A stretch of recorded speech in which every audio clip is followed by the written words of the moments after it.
Ahí está. El ministro Pagliarini, Daniel, buen día. Buen día, Buen mucho día, gusto. ¿Cómo andamos? ¿Bien? Aclare que ¿Cómo somos andás, colegas Daniel? como médico, no, yo no soy hincha instituto, soy de San Lorenzo. Ah, ¿San Lorenzo? De San Mirá Lorenzo. vos, mirá vos, ¿eh? Y Claro. también... Y de Belgrano de Córdoba.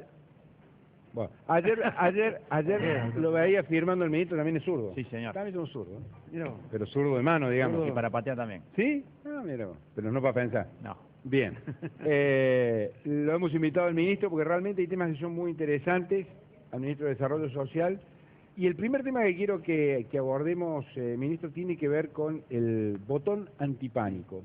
A mí, personalmente, como ciudadano, me ha sorprendido. A veces cuando se implementa esta cosa uno no tiene mucha fe, ¿no? Pero me parece que con el paso del tiempo estamos viendo que está evolucionando bien. Sí, está dando resultados positivos, lleva 2 meses y medio, empezamos el 8 de marzo y la estrategia inicial fue aplicarlo en la capital, en Córdoba capital. Tenemos casi 300 botones ya entregados. El Poder Judicial, a través de la Unidad de Violencia Familiar, es quien indica a quién hay que dárselo. Comenzamos con el grupo de mujeres y hombres de mayor riesgo. Hay que aclarar que en este grupo hay 2 hombres que han recibido el botón antipánico que son víctimas de violencia intrafamiliar de parte de sus hijos. Este es un dato no menor. Si bien la vasta mayoría es violencia de género hacia las mujeres, el dato positivo es que además de funcionar bien la parte tecnológica, es un pequeño aparato celular, de telefonía celular, funciona bien el dispositivo humano. ¿Qué significa? Nosotros acompañamos a las víctimas, no solamente con la entrega, sino en la asistencia. La policía está llegando rápidamente ante cada alerta. La verdad que el dispositivo en el 101 está funcionando con mucha profesionalidad, le están poniendo mucho empeño. Y también el Poder Judicial realmente está interviniendo rápidamente. Se detiene el agresor e inmediatamente se lo pone 8 preso. casos van, ¿no? Ya llevamos 8 detenidos y a partir de la primera semana de junio comenzamos ya a expandirlo al interior. Ese es el otro punto. Venimos terminando las pruebas técnicas en 10 ciudades del interior, 10 cabeceras departamentales, donde al igual que lo hicimos en Córdoba capital, vamos a empezar con el grupo de mayor riesgo, es decir, aquellas mujeres que hoy tienen en su domicilio una consigna policial debido a que su agresor permanentemente viola la orden de restricción Se podría judicial. decir, Daniel, que hay una de cal y una de arena, porque digo, la positiva o la de cal sería que el acierto de la medida. Sí. Dice Carlos, me pareció una medida realmente muy acertada. Y la otra, la parte negativa, es que da la sensación de que cada vez la gente lo requiere más, ¿no? Sí. Hay que cada vez más casos para... Yendo a los datos negativos, realmente hablar de violencia familiar creo que es una mala noticia y es un feo tema. Pero creo que claramente hoy los 3 problemas más acuciantes que enfrenta la sociedad en la Argentina y diría en el mundo, pero sobre todo en la Argentina, es el problema de la violencia y la violencia familiar, la vemos a diario, en los barrios, en los estadios, en el trabajo, o sea, estamos todos como un poco enfermos de violencia. El tema de las adicciones, que se entrecruza con este problema, Sí, y hablemos del alcohol. En el caso de los hijos, me parece que tiene que ver de los padres que tienen... Absolutamente. Daniel, el botón antipánico, quienes lo tienen de manera secreta, digamos, nadie sabe que ellos tienen ese botón, o si a la hora de recibirlo alertan quizás al agresor, decir, mirá que tengo el botón antipánico, No. si me haces algo, no funciona así. Es una pregunta práctica. Ahí estamos viendo, recién veíamos en cámara, en la central de policía, además de funcionar la parte técnica, hay una sala donde nosotros, cuando el Poder Judicial notifica a la víctima de que se le va a entregar el botón, se le hace una capacitación. Generalmente la mujer viene con sus hijos porque no los puede dejar en su domicilio solos, porque está trabajando, entonces nosotros le facilitamos eso, y en la capacitación justamente una de las cosas que se le brinda y se le garantiza es la intimidad y la confidencialidad. Es decir, ustedes saben que muchas veces una consigna policial significa mayor seguridad, pero también mayor exposición de que en esa casa pasa algo.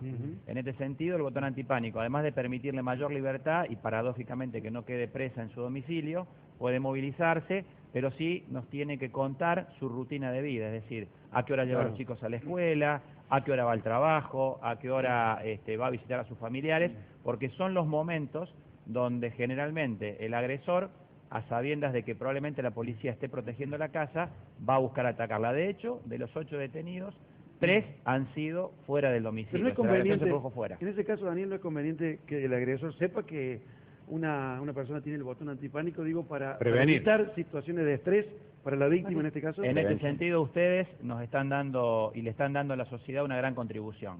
Que los agresores sepan que existe este dispositivo y que ya hay 8 detenidos, cuando el año pasado prácticamente solo después de un homicidio se detenía a un agresor, creo que eso ha servido en cierta manera y está sirviendo para contener los rebrotes de violencia.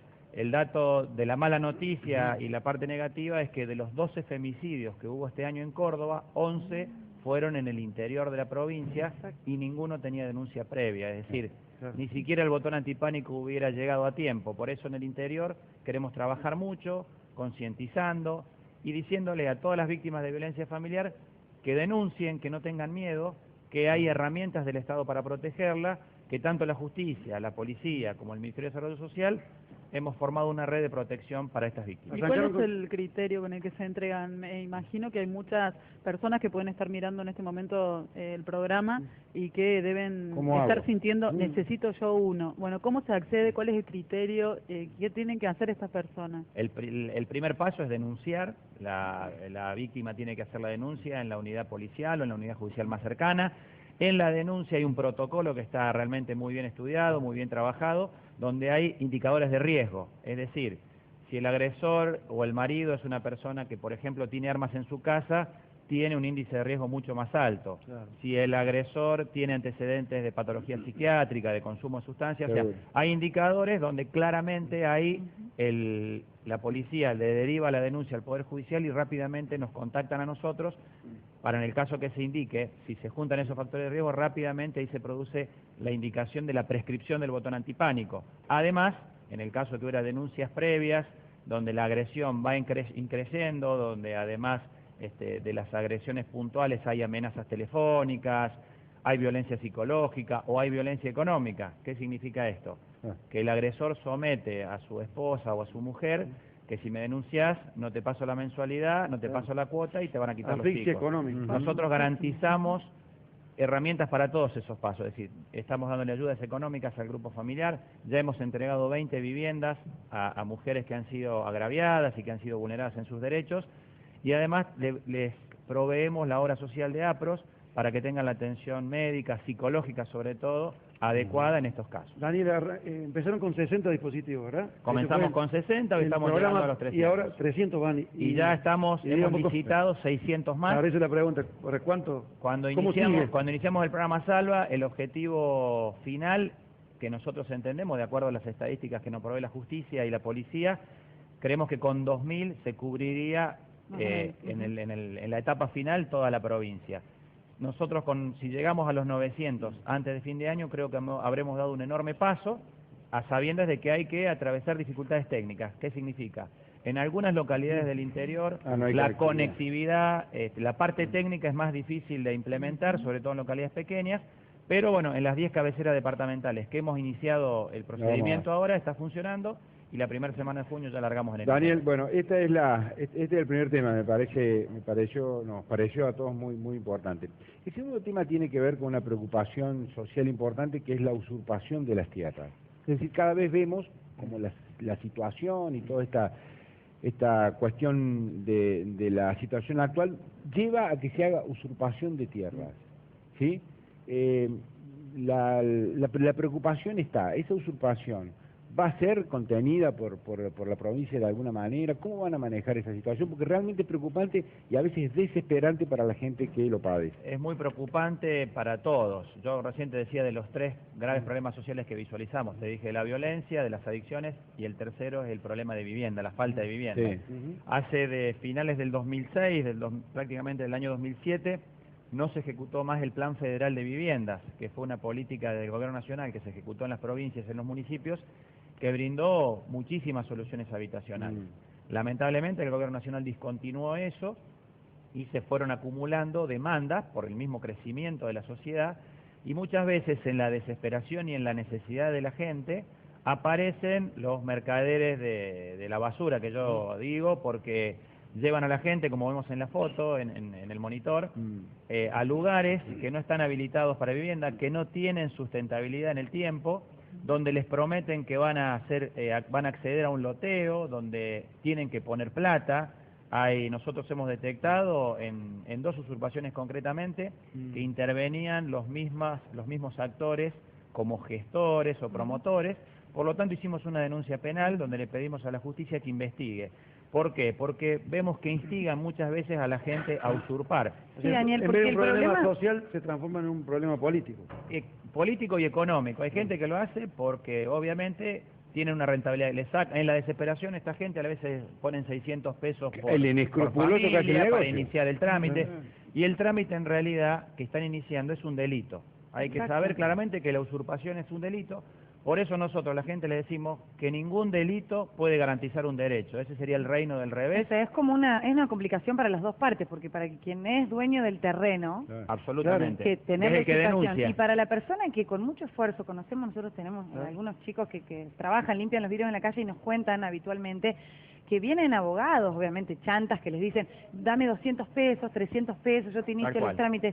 Y también viene de la mano de la educación. Por ahí personas que con suerte saben firmar, no saben escribir, o son analfabetas, confían en estas personas y se meten en un lío muy grande. Digo, el Ministerio de Desarrollo Social, ¿cómo puede meterse para no descuidar la parte de quién es el propietario de la tierra y que estas personas que con mucho sacrificio juntan unos pesitos tampoco se perjudiquen? Porque... Bueno, justamente estamos explicando el problema y nosotros tenemos que claramente ser parte de la solución y aportar una solución. En ese sentido, nuestro ministerio inició el año pasado un trabajo en el cual incluimos a la Municipalidad de Córdoba. ¿Por qué? Nosotros tenemos recursos y de hecho hemos adquirido tierras para hacer loteos sociales para brindarle soluciones a esta gente, que tiene una real necesidad, que tiene derecho, que muchas veces quiere pagar una cuota y lo puede hacer, pero necesita que alguien que tenga escrúpulos y dentro de la ley los organice.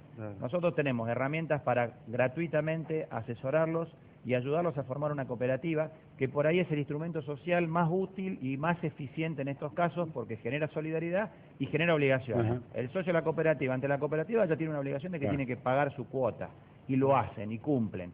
También hay un mínimo porcentaje de cooperativas que son chantas, que también son denunciados y que nosotros intervenimos, pero la gran mayoría funciona. Y lo segundo, la municipalidad nos dice qué lotes de tierra están habilitados para viviendas. Hay dos casos que me parecen emblemáticos de cómo se conduce a la gente al desastre. Ituzaingó y el otro día Piedras Blancas. Nosotros intervenimos porque esas tierras están además contaminadas. Además de no ser aptas para vivienda porque son zona industrial para la municipalidad, nunca nadie ahí va a poder escriturar una vivienda. Nunca la municipalidad le va a dar el uso de suelo que se dice técnicamente. Y además están contaminadas. Fíjense, nosotros hace 15 días intervenimos, denunciamos lo de Piedra Blanca y el tiempo nos da la razón. La municipalidad expropia esas tierras para el enterramiento de basura. Y claramente la gente que llevaban ahí es gente que no tenía un futuro asegurado. A esa gente nosotros la estamos asistiendo, la estamos asesorando. No vamos a permitir que ninguna familia quede en la calle. Le resolvemos el tema en la contingencia y trabajamos a futuro. Hemos armado un banco de tierras, ya tenemos 3.000 lotes disponibles, hemos entregado 582 el otro día a 10 cooperativas. Se hizo un trabajo que sí, lleva tiempo, pero lleva solución. A propósito, Daniel Alasia, quería hacerte una consulta, Daniel. Sí, a propósito de la palabra que usted dijo, ministro, emblemáticos, hay dos lugares emblemáticos con conflicto en Córdoba, Villa La Maternidad con toda una historia y El Tropezón. Nos gustaría que usted pueda tener una definición para explicarle a esos vecinos ¿qué está planeando la provincia? Bueno, claramente en el caso de Villa La Maternidad nosotros vamos a intervenir a instancias de la municipalidad, ahí se va a ejecutar una obra, un puente, hay una situación de conflicto histórico con este asentamiento, nosotros hay actas de acuerdos firmadas en las cuales nosotros vamos a respetar la voluntad y los derechos de los vecinos que tengan derechos. Hay situaciones en las cuales se plantean posiciones de conflicto, pero claramente nosotros estamos trabajando en instancias de la municipalidad que está coordinando las acciones en el caso que se tengan que relocalizar. ¿No hubo ahí ya una acción? ¿Ya radicaron? Bueno, en el año 2004 se hizo una relocalización de un gran número de familias que fue a Ciudad de Mis Sueños. Hubo un grupo que resistió la relocalización, que fueron 32 familias. Luego volvieron algunas y además hubo migraciones de otros lugares de la ciudad a ese lugar. Hoy hay, creo que hay más de 70, 80 familias, de las cuales la que en su momento firmaron un acta de acuerdo y esgrimen derecho de posesión son 32 familias. De todas maneras, reitero, no se va a tomar ninguna decisión sin el consenso de los que tengan derechos adquiridos. Y en el caso, del Tropezón, no me quiero ir de la segunda parte de la pregunta, se está iniciando una obra importante, una obra pública que es el nudo vial. Hay ahí un asentamiento en el cual en la primera etapa un grupo de familias debería ser relocalizado. De todas maneras, se está trabajando hay un trabajo ya iniciado, hay un relevamiento realizado, también hay que decirlo, cuando hay una posibilidad de relocalización, muchas familias se enteran y van al lugar para para tener la posibilidad de tener derecho a una vivienda en el posible asentamiento. El censo ya está cerrado, ya sabemos cuáles son las familias que están y con quiénes hay que trabajar. También esto quiero ser claro, ya salieron a decir que los iban a llevar a La Calera, no. Si se produce una relocalización va a ser lo más cerca posible del lugar donde viven, porque de esa gente hay que respetar que sus hijos van a la escuela o que trabajan cerca del lugar, y en este sentido también hay que aprender de la experiencia. ¿Y qué alternativas hay cercanas? Alternativas cercanas, hay terrenos en la zona cercana al lugar, no más de 10 o 15 cuadras que estamos trabajando y queremos ofrecerle distintas opciones a la gente, pero reitero, es un proceso que recién se inicia, donde el consenso va a ser la única herramienta indispensable para buscar una solución. Y en cuanto a plazos, en cuanto a plazos, digo, la ejecución del nudo se varía aproximadamente entre 18 y 24 meses, pero a las familias, ¿cuándo, en qué momento habría que trasladarlas? La etapa en la cual la obra pase por ahí va a ser la etapa decisiva. Entendemos que tenemos prácticamente un año para trabajar esa decisión. Daniel, reclamo permanente a la línea vecino de la gente del Show de la Mañana, el tema del famoso hogar clase media, recién aludías al plan federal 1 y 2 que discontinuó el gobierno nacional. Tenemos entendido que hay algunas zonas como en el Marqués, donde hay algunas viviendas que ya están prácticamente terminadas. Así es. ¿Hay chance de que se puedan entregar a la gente? Sí, el Ministerio de Obras Públicas, a través de la Dirección de Vivienda, está ejecutando un número importante de ese grupo de viviendas. Hay 800 y pico, me parece, en el Marqués, ¿no? Cerca de 900 que están a punto de ser entregadas. Otro grupo de beneficiarios optó porque se les cedan los lotes. La semana pasada se hizo una entrega de lotes donde la provincia le va a hacer la infraestructura y los servicios, y fue una forma de acuerdo para buscar una solución a este problema que lleva ya 8 años, casi 7 años, desde, que lamentablemente el Gobierno Nacional interrumpió el Plan Federal de Viviendas, se interrumpió ese plan Hogar Clase Media. Ahora, ministro, también en Córdoba y a nivel país hay muchísimas asociaciones, organizaciones sin fines de lucro, ONG, como por ejemplo Un Techo para Mi País, que trabajan, hacen un gran trabajo, tienen una logística muy grande para de alguna manera estar en esos lugares donde a veces el Estado no puede llegar o realmente no le alcanza como para atender a todo el mundo. Esta mañana hablaba la coordinadora a nivel país de Un Techo para Mi País y contaba de distintas problemáticas de Córdoba. Ellos, usted sabe que construyen, por ejemplo, viviendas digamos, temporarias, solo para situaciones extremas. ¿Ustedes tienen contacto con este tipo de organizaciones que son, como le digo, muy importantes, digo, por ahí para aprovechar esta organización que ya se ha formado independiente del Estado y poder quizás hacer trabajos conjuntos para atender a mayor cantidad de gente? Claramente nosotros apoyamos a todas las organizaciones que aporten soluciones. El problema que pasa con este tipo de construcciones, que son, como bien decís, deberían ser temporarias, pero también deberían respetar el lugar donde se implantan. Hace pocos días tuvimos una desgracia que no fue tragedia de milagro. Quien va por la circunvalación a la altura de Colonia Lola, al fondo de Colonia Lola, hay un grupo de viviendas de esta tipología que están asentadas prácticamente sobre la colectora de la circunvalación y sobre un basural. Un chiquito jugando prendió un poquito de fuego y se quemaron 3 viviendas en cuestión de minutos porque son altamente... Son de madera. Son de madera.